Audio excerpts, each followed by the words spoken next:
Durga jewellers తెలంగాణలో మొట్టమొదటి factory outlet మన కొత్తపేటలో ఫిబ్రవరి 14న గొప్ప శుభారంభం. ప్రతి ఇంటికి వెళ్ళి చెప్పండి, బాబును నమ్మడము అంటే ఇంగ్లీష్ మీడియం బడుల్ని, సిబిఎస్ఈ నుంచి ఐబీ ప్రయాణాన్ని, నాడు నేడుని, అమ్మ ఒడిని, గోరు ముద్దును, పిల్లలకిచ్చే ట్యాబులని, ప్రతి క్లాస్ రూమ్ను కూడా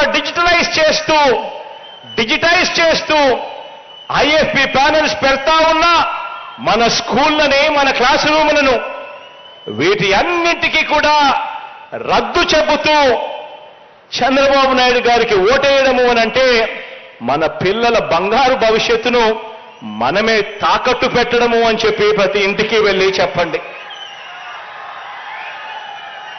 ఏ ఒక్క రైతైనా కూడా బాబు వాగ్దానాన్ని నమ్మడము అనంటే 2014లో మాదిరిగా మరోసారి తాము నిలువులా మునగడానికి సిద్ధం కావటమే అని చెప్పి ప్రతి రైతన్నకు వెళ్ళి చెప్పండి. ప్రతి అక్క చెల్లెమ్మకు వెళ్ళి చెప్పండి.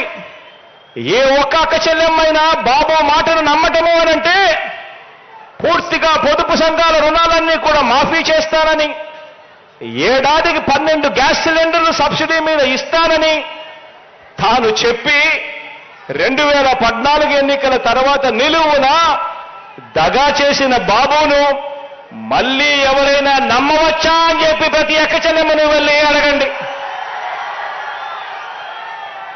బాబుకు ఓటు వేయటము అంటే ఇంటింటికి వచ్చి సేవలు అందిస్తున్న వాలంటీర్ వ్యవస్థ మాకిక వద్దు, జన్మభూమి కమిటీలు మళ్ళీ రావాలి అని ఓటు వేయడమే అని చెప్పి ప్రతి ఇంటికి వెళ్ళి చెప్పండి.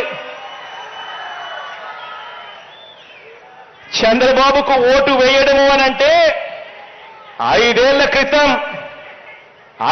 క్రితం వదిలించుకున్న చంద్రముఖిని మళ్ళీ వారి ఇంట్లోకి తీసుకొని రావడమే అని చెప్పి ప్రతి ఇంటికి వెళ్ళి చెప్పండి.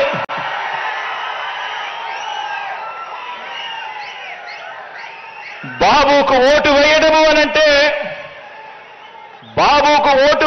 అనంటే డీబీటీ ద్వారా, అంటే మీ బిడ్డ మీ అన్న బటన్ నొక్కుతా ఉన్నాడు, నేరుగా నా అక్క చెల్లెమ్మల కుటుంబాల ఖాతాల్లోకి డబ్బులు వెళ్ళిపోతా ఉన్నాయి. ఎక్కడ లంచాలు లేవు, వివక్ష లేదు.